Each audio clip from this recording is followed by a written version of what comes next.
ফেরাউন ডাক দিল, মা সাত্তা, শুনলাম নাকি তুমি আমাকে খোদা বলে মানো না। এ মা সাত্তা, শুনলাম নাকি মুসা যিনি খোদা বলে মানে জিনাকে, সেই খোদাকে তুমি মানো।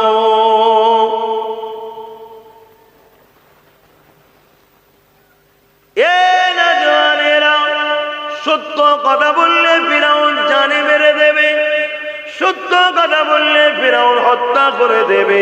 তথাপিও জানার পর মা সাত্তা চিন্তা করলো, আমি যদি মিথ্যা কথা বলি তাহলে আল্লাহ নারাজ হয়ে যাবে, সত্য কথা বললে ফিরাউন জানে মেরে দিতেও পারে, মত একদিন না একদিন হবে, আল্লাহকে নারাজ করব না, এর থেকে আমার মৃত্যুটাকে ভালো হবে। এ যুবকেরা আম্মাজান মা সাত্তাকে ফেরাউন জানার পরে বলল, এ মা সাত্তা তুমি কি বলছো বলো। হযরতে মা সাত্তা বলেছে, ফেরাউন রে, আপনি যেটা শুনেছেন সত্য শুনেছেন, আমি সেই আল্লাহকে আল্লাহ বলে মেনে নিয়েছি যিনি তোমাকে রাজত্ব দিয়ে পরীক্ষা করছে, আমাকে গরিব বানিয়ে পরীক্ষা করছে, তোমার উচিত সেই আল্লাহকে মেনে নেওয়া। এরকম একটা টাইমে মাও দাওয়াত দিতে মিস করছে না, ভেবে দেখো। আর আজকে আমরা সব ভয়ে কেমন পেয়ে যাচ্ছি, মরে যাব মরে যাব মরে যাব, মত থেকে বাঁচতে কেউ পারবে না। মাইকেল জ্যাকসন নাম শুনেছেন না? চেয়েছিল 150 বছর বাঁচব, পৃথিবীর টপ টপ ডাক্তারকে পয়সাতে কিনে নিয়েছিল, সবসময় সাথে ঘুরত। মাথার চুল থেকে পায়ের নখ পর্যন্ত প্রতিটা মুহূর্তে চেক হতো। ঘরে শুতো না, মেশিনের মধ্যে ভাইরাস না ঢুকে যায় তার মধ্যে শুতো। 50 বছর যেই পার করেছে, একদিন রাত্রিরে নিঃশ্বাস দিতে কষ্ট হয়েছে, ডাক্তার সঙ্গে সঙ্গে রেডি রয়েছে, সব হাজারো চেষ্টা করার পরও মাইকেল জ্যাকসনকে বাঁচাতে পারলো না। শুনছেন তো? কেউ বাঁচবে না।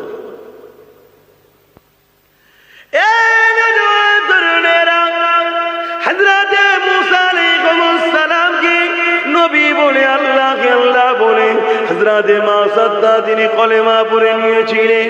এই খবর ফেরাউন যখন জানতে পেরে গেছে, ফেরাউন মা সাত্তাকে বুঝাতে লেগেছে, এ মা সাত্তা এখনো সময় আছে, তুমি ফিরে আসো আমার দিকে, আমাকে খোদা বলে মেনে নাও, আমাকে আল্লাহ বলে মেনে নাও, আমার দাসত্ব করো, আমার দেখানো রাস্তাতে চলো, আমি তোমাকে গোলামীর জিন্দেগি থেকে আজাদের জিন্দেগি দেবো, অনেক ধন দৌলত দেবো, তুমি আমার কথা মেনে নাও, আমার কথা মেনে নাও। হযরতে মা সাত্তা একটাই কথা বলেছিল, এ জালিম ফেরাউন শোনেন, আল্লাহ আমাকে পরীক্ষা করার জন্য গরিব করে আপনার ঘরের দরবারে চাকর করেছে, কিন্তু মনে রাখবে এই দুনিয়া কারোর জন্য চিরস্থায়ী নয়, সবাইকে একদিন না একদিন চলে যেতে হবে। অতএব আল্লাহর জন্য ভালোবাসা, আল্লাহর জন্যই দুনিয়া ছেড়ে দেওয়া, আল্লাহর জন্যই আত্মীয়তা করা, আল্লাহর জন্যই সবকিছু যে করবে সে অবশ্যই পরকালের জিন্দেগিটা কামিয়াবি হয়ে যাবে। তাই ফেরাউন তোমাকে জানা, আল্লাহ তোমাকে রাজত্ব দিয়েছে, তোমার উচিত বেশি বেশি করে আল্লাহকে স্মরণ করা। জালিম শুনল না, জালিম মারল না, জালিম আরো রেগে গিয়ে ক্ষমতার পাওয়ারে সৈন্যদেরকে বলল, যা বিরাট বড় কড়া জোগাড় করো, ওই কড়াতে তেল দাও, তলাতে আগুন জ্বালিয়ে দাও, তেলটাকে টকবক করে ফুটাও। সৈন্যরা তাই করলো। ফেরাউন সেই জায়গায় হাজির হয়ে আম্মা মা সাত্তাকে ডাক দিল, সাথে তেনার 3টে সন্তান ছিল, 3টেকেও দাঁড় করালো। ভালো করে বুঝবে, আমরা তো এখন আনন্দ ফুর্তিতে আছি। আর রোজ প্যালেস্তাইনে হাজারো হাজারো বাচ্চা মা বোন মারা যাচ্ছে আল্লাহর প্রেমে, সত্যের জন্য মসজিদে আকসার জন্য চলে যাচ্ছে, আর আমরা আনন্দ ফুর্তিতে কাটাচ্ছি। যুগ যুগ ধরে পরীক্ষা চলেছে, আজও চলছে, কালও চলবে। এটা দুনিয়ার সিস্টেম। আপনি যদি কামিয়াবি চান তাহলে আপনার উচিত হবে এই লোভ লালসা ছাড়া।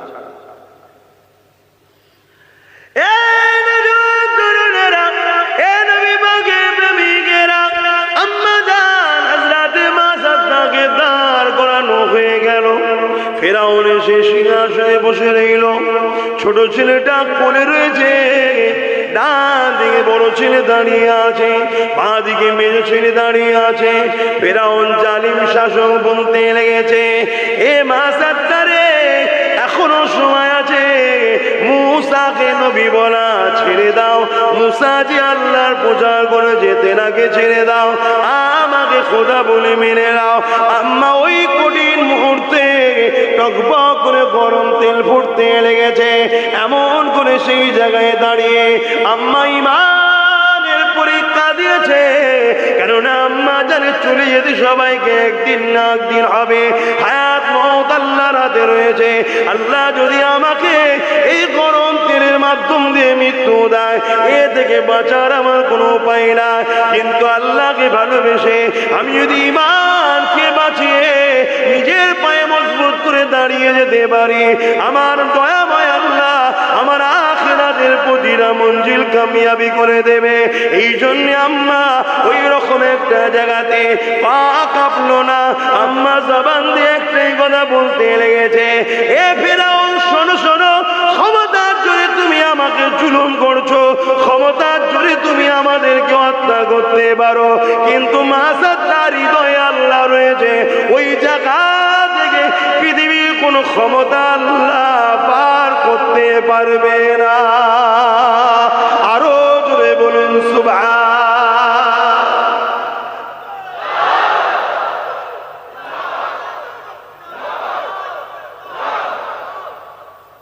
প্রেম দেখুন, একজন মহিলা আমাদের আছে,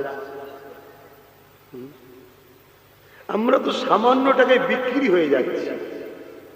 কি গো, কথাটা কি ভুল বললাম? সামান্য সামান্য জিনিসে এই যে ভয় দেখানো হচ্ছে, সেখানে লাখো লোকের মজমা, সব এলাকার মানুষ জড়ো করে ফেরাউন আবার কেন? যাতে করে নতুন করে আবার কেউ যদি, খুব ভালো করে ওয়াজটা শুনবেন ভাই, নতুন করে কেউ যদি আবার আমার বিরোধী হয়, এই মাসাত্তার শাস্তি দেখে সে যেন ঘাবড়ে যায়। আজকেও দেখবেন সোশ্যাল মিডিয়ায় কিছু কিছু সন্ত্রাস মুসলমানদের দাড়ি ধরে মারছে না, আর ছাড়ছে কেন? এটা ফেরাউনের স্টাইল, যাতে করে বাকিগুলো সব ঘাবড়ে যায়। পরিস্থিতি ভালো নয়, মহল খারাপ, বলে না বলে না, আরে কবে ভালো হবে? কথা বুঝছেন তো নাকি? আলোচনা বুঝছেন তো? এটা ঘাবড়াবার প্ল্যান, মন দিয়ে শুনে। এটা নতুন নয়, যুগ যুগ ধরে হয়ে আসছে।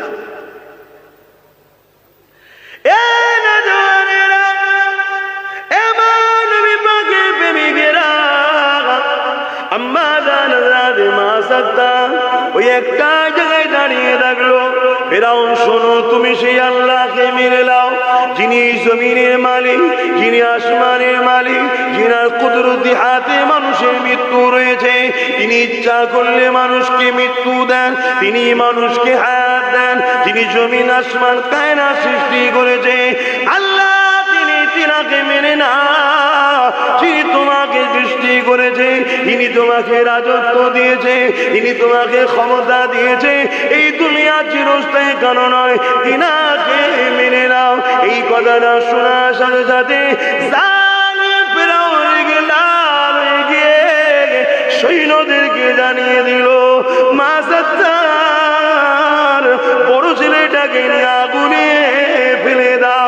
হযরত মাসাত্তা হুজুরে হাতের কাছে টেনে নিয়ে বড় ছেলেটাকে টেনতে টানতে নিয়ে গিয়ে গরম করা তেলেতে টকবক করে ফুটছে বাচ্চাটাকে ফেলে দিল। ভেবে দেখেন, আপনার বাচ্চাকে যদি আপনার সামনে গরম তেলেতে নিয়ে যায়, আপনি তখন ঈমান কি বাঁচাতে পারবেন?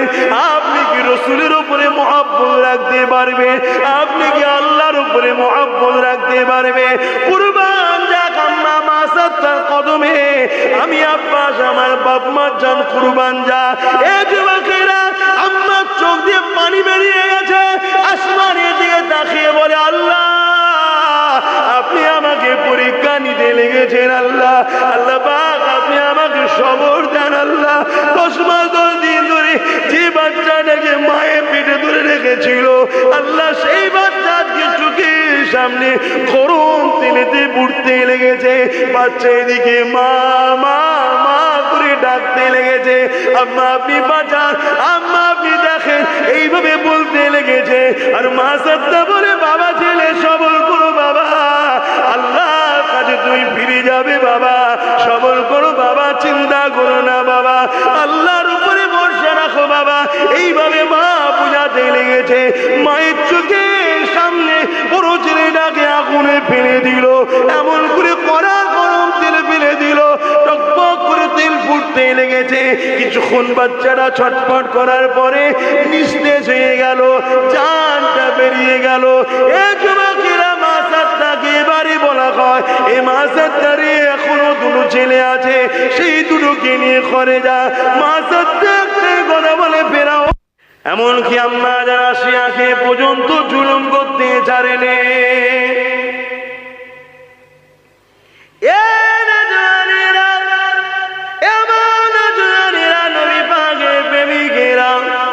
মা সাত্তা আম্মাকে জুলুম করেছে তা নয়, ফেরাউন নিজের স্ত্রী আম্মা আসিয়াকেও জুলুম করতে জানে না। ফেরাউন যখন জানতে পেরে যায় আমার আসিয়া আমাকে খোদা বলে মানে না, আমার আসিয়াও সেই মুসা যে আল্লাহর প্রচার করে, সেই আল্লাহকে আল্লাহ বলে মেনে নিয়েছে। একদিন ফেরাউন আম্মা আসিয়ার কাছে গিয়ে বলে, এ আসিয়া শুনলাম নাকি তুমি আমাকে খোদা বলে মানো না, তুমি আমাকে প্রভু বলে মানো না, তুমি নাকি সেই মুসা যে আল্লাহর প্রচার করে তাকে মানো। এ যুবকেরা, আম্মা আসিয়া জানে ফেরাউন কত জানে, কত অত্যাচার করতে পারে, কত সে কিছুই নামতে পারে, সবই জানে। কিন্তু আম্মা জান তথাপিও কোনো ভয় না করে বলল, আরে তুমি একটা মানুষ, আমার স্বামী হও, আল্লাহ তোমাকে রাজত্ব দিয়েছে, আল্লাহ তো তিনি যিনি কারো থেকে সৃষ্টি নয়, তিনার বাপ মা স্ত্রী স্বামী নয়, তিনি হলেন আল্লাহ, যিনি এমন করে তামাম কায়নাতের একমাত্র মালিক। আমি তিনাকে রব বলে, খালেক মালিক বলে মানি। ফেরাউন বুঝাতে লেগেছে স্ত্রীকে, দেখো তুমি আমার স্ত্রী হও, আমি তোমার উপরে জুলুম করতে চাই না, তুমি আমাকে খোদা বলে মেনে নাও, আমি তোমাকে মতির মহল বানিয়ে দেবো, আমি তোমাকে রাজ রাখালে রাখবো, তোমার জন্য অনেক দাস দাসী দেবো, তুমি আমাকে মেনে নাও। আম্মা সে একটাই কথা বলেন, তুমি যদি তামাম পৃথিবীটাকে আমার নামে লিখে দাও, আকাশে চাঁদ এনে দেবে বলো, সূর্য এনে দেবে বলো, জানি তোমার ক্ষমতা নেই, তাও বলছি, তথাপি আমি তিনাকে খোদা বলে মানি, যিনি তোমাকে পাস্তাই করেছে, মুসা নবীকে নবী করে পাঠিয়েছে, আমাকে তোমার স্ত্রী বানিয়েছে, তিনাকে আমি খোদা বলে মানি। তিনি তামাম কায়নাতের একমাত্র মালিক, তিনি হলেন আল্লাহ।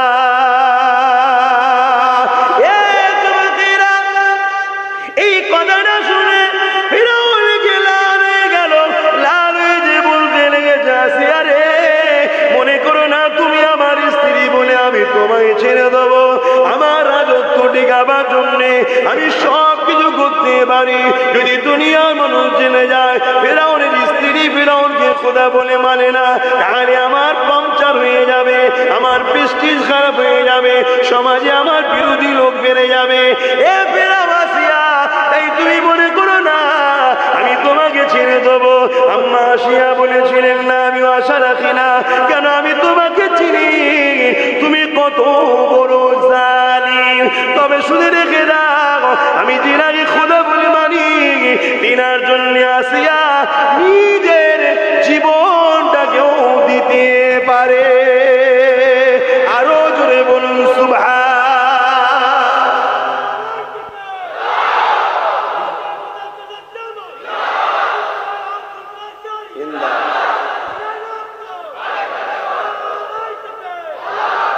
এই স্লোগানটা ধর্ম সবাই দেবে, ঠিক আছে? আজকে দিয়ে ফেলেছ, ঠিক দেবে। কেন? অনেকে পছন্দ করে না। বিওয়া হারাম বলছি না, বিওয়া হারাম বলছি না। ধর্মসভায় ধর্মীয় স্লোগান দাও, নর্তকবি দাও, আল্লাহু আকবার বলো, আমার রসুলের তো স্লোগান দাও, কথা বুঝে আসছে। তারপরে মুজাদ্দেদ জামান জিন্দাবাদ, 5 হুজুর জিন্দাবাদ, দাদা পীরের সিলসিলা জিন্দাবাদ, কোরআন সুন্নাহ জিন্দাবাদ, কথা বুঝে এগুলো আমারও দিতে হবে না। তো ভাইয়ের আমার, আমি যদি 2-10টা মাদ্রাসা করে আর 2-10টা মাহফিল করে যদি নিজেকে বিরাট কিছু মনে করি, তাহলে আমার চেয়ে বড় মূর্খ কেউ নাই। ইসলামের যে অবদান নবী সাহাবারা করেছে, পীর মাশায়েখরা করেছে, তার কিছুই আমি করতে পারিনি ভাই। আমি তো তিনাদের গোলাম শুধুমাত্র। শুনছেন তো নাকি অসুবিধা হচ্ছে? আসেন, আমাদের এখানে আমার আলোচনার পর ঈশান নামাজ হবে। আমি চেষ্টা করব যতটুকু আল্লাহ বলাবে বলবো, তারপরে ঈশান নামাজ, তারপরে আবার মাহফিলে বসবেন, হুজুর কেবলা আসবেন, তার আগে বসিয়ার হুজুর আওলাদ আসবেন। বেশি রাশি না, 12:30 থেকে এই 11:30 10টা থেকে খুব জোরে একটা অসুবিধা আছে, ব্যাস তারপরে দোয়া হবে। আম্মা জান আসিয়া হুজুর একটাই কথা বললেন, যা খুশি করো, আমি তিনাকে ছাড়া কাউকে মানি না। কিন্তু আমরা পারবো এরকম ঈমান রাখতে? কি গো, আমাদের মা বোনেরা পারবে? আমাদের মা বোনেরা সামান্য পর্দাকে মিটিয়ে দিয়ে, বিসর্জন দিয়ে, ধ্বংস করে দিয়ে ফ্রি কিছু পেলে হয় লাইন দিয়ে দাঁড়িয়ে আছে না? নাই। হায় হায় আমার মারে, হায় আমার বোন রে, দুনিয়ার এই ধোঁকা জালে জড়িয়ে গেলে। এটাই তো শয়তানদের প্ল্যান, তোমাকে আমাকে ধ্বংস করার জন্য। পর্দার দিকে খেয়াল রাখ, আল্লাহ হিফাজত করুন, আল্লাহুম্মা আমিন। মুসলমানের ছেলে মেয়েরা, তরুণেরা, বাপেরা,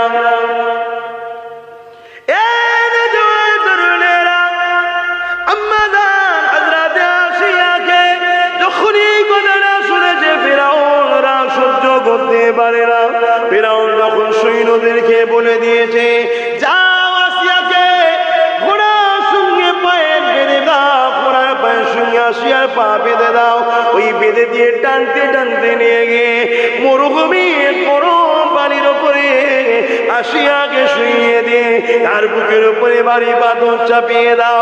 ভেবে দেখুন কি জুলুম হয়েছে, ভেবে দেখুন আম্মা কত কষ্ট পেয়েছে, ভেবে দেখুন কি অত্যাচার তেনাদের উপরে হয়েছে।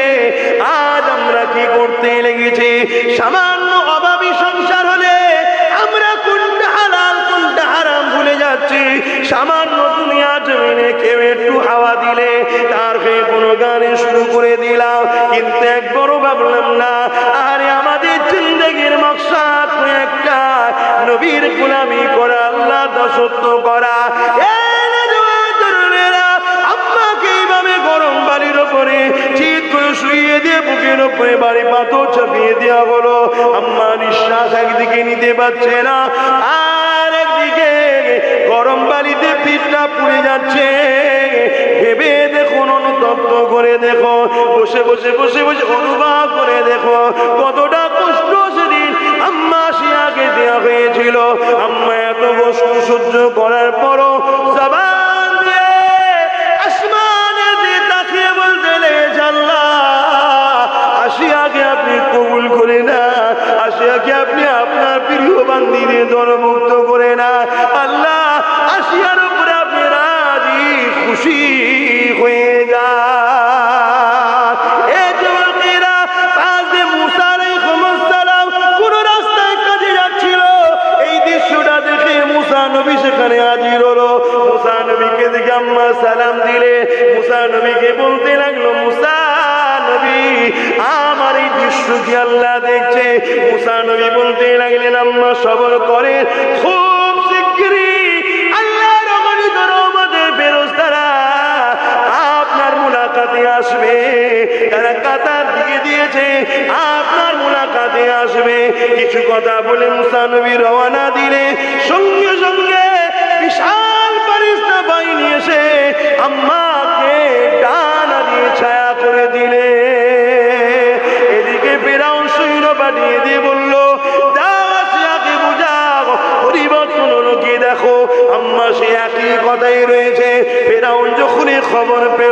ওই সময় বলতে লাগলো, এ আমার সৈন্যরা বড় পাথর নিয়ে যে আসিয়ার মাথার উপরে মেরে দিয়ে ওকে মেরে দাও। আর এই সময় দেখা যায় আল্লাহর ফেরেশতারা কাঁটা দিয়ে আসতে লেগেছে। এ আসিয়া তুমি কি চাও বলো, আল্লাহ জানতে চেয়েছে। আরো জোরে বলুন সুবহান।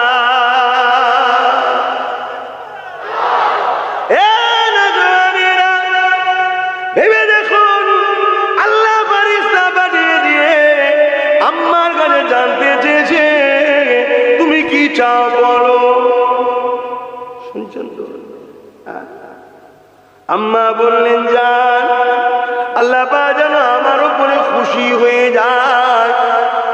ফেরেশতা চলে গেলেন, যে বলতে লাগলেন, আল্লাহ আসিয়া বলেছে আপনি যেন তার উপরে খুশি হয়ে যান। আল্লাহ বললেন, ফেরেশতারে যাও আমার আসিয়াকে যে জিজ্ঞাসা করো, আমি খুশি বলেই তো ফেরেশতা পাঠিয়েছি।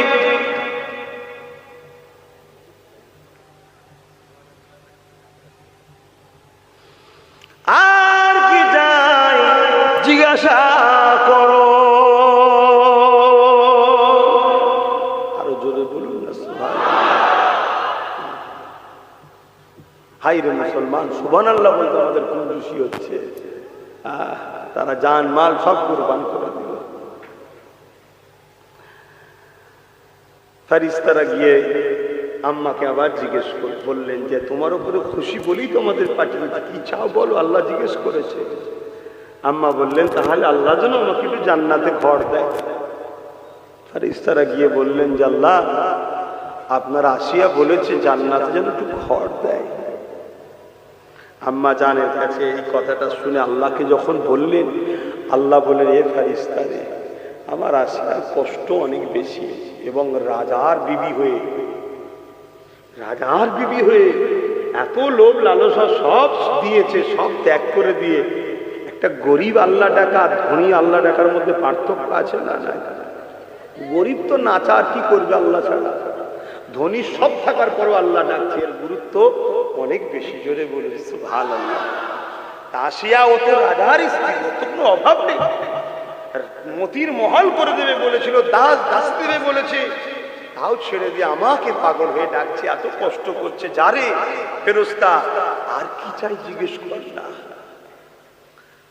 আল্লাহ পাকের ফেরেশতারা চলে আসলো। আম্মা জান আপনার কষ্ট দেখে আল্লাহ পাক বলেছে, আরো কি চান বলেন।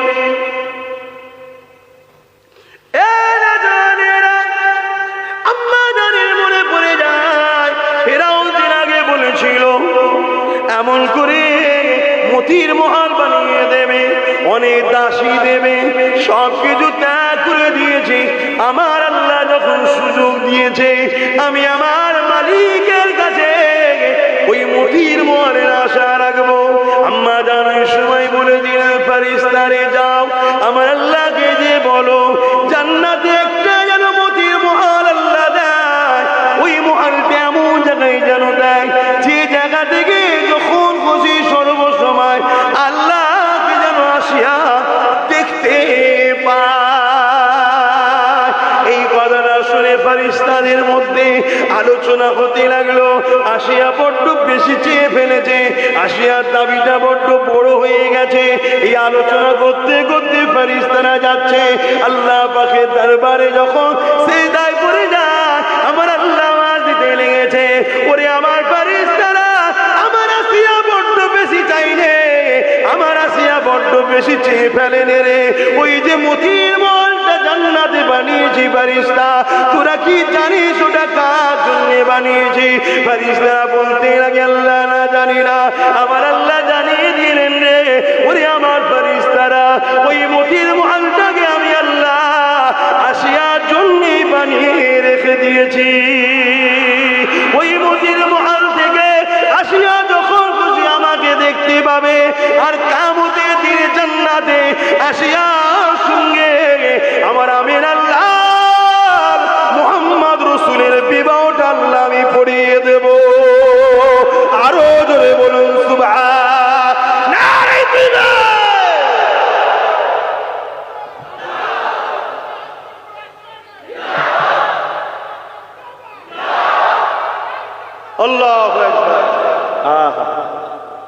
কি সম্মান দিল?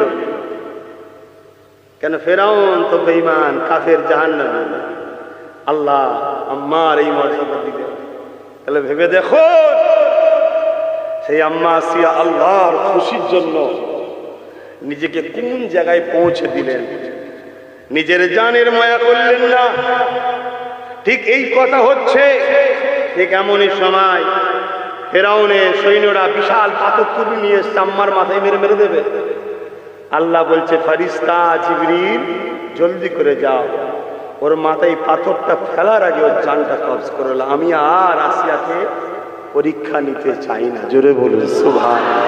আসিয়া কামিয়াবি হয়েছে, জোরে বলুন সুবহানাল্লাহ।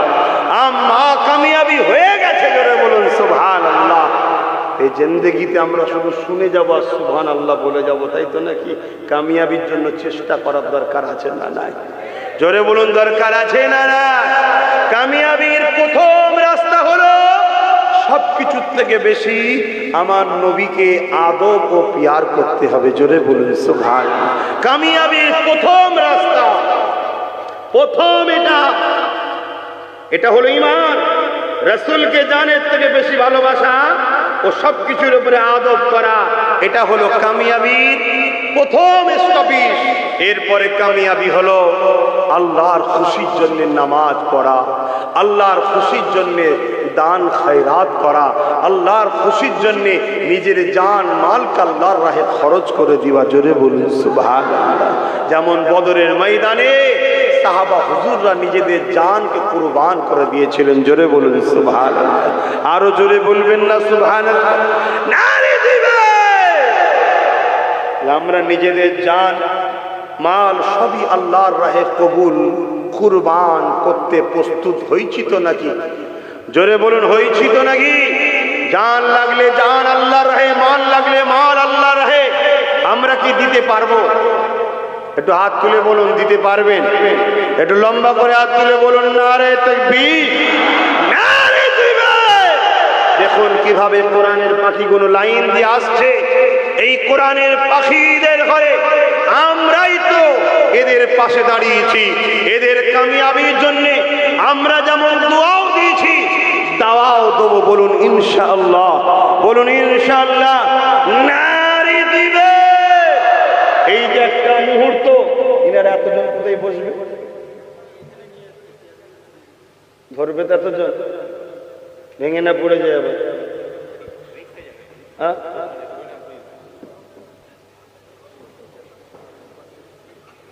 আচ্ছা, অন্য কোনো কিছু ওখানে বসার ব্যবস্থা একটু করা যায় কি? দেখো কিছু ছেলে উঠো উঠো। তাহলে বলুন, আম্মা জান আসিয়া হুজুর নিজের জান আল্লাহর রাহে কুরবান করলেন। হযরতে মা সাত্তা হুজুরের কথা শুনছিলেন তো নাকি? ওটা একটু বলেলি। কারা কারা শুনতে ইচ্ছুক একটু হাত তুলে বলুন। আম্মা মা সাত্তা হুজুরের কথাটা একটু বলেলি নাকি? যে কি বলছেন বলেনি? আলহামদুলিল্লাহ, হাত নামান।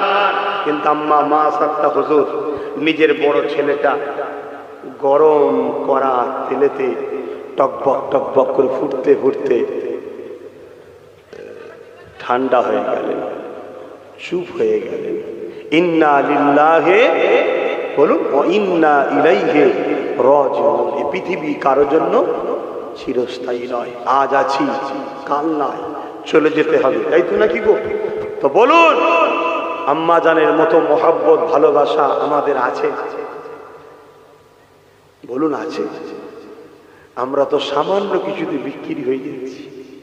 আম্মা নিজের 10 মাস 10 দিন পেটে ধরা সন্তান লালন পালন করে গরিবী সংসার, পরের বাড়ি খেটে খুঁটে খেয়ে বাচ্চাগুলোকে বড় করেছে।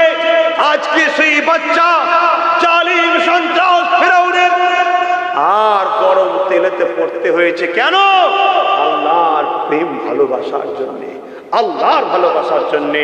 যদি আমরা এখানে আল্লাহর প্রেমিক মাত্র 5 জন লোক বলুন তো, যদি আল্লাহর প্রেমে নবীর ঘরেতে 10,000 করে টাকা দিতে পারবো।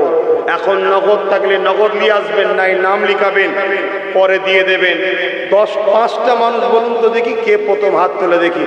দাঁড়াবেন, হাত তুলে যাবে না। 5টা মানুষ দাঁড়ান দেখি, কারা আমার আল্লাহর প্রেমে যাবে না? 5টা মানুষ দাঁড়ান।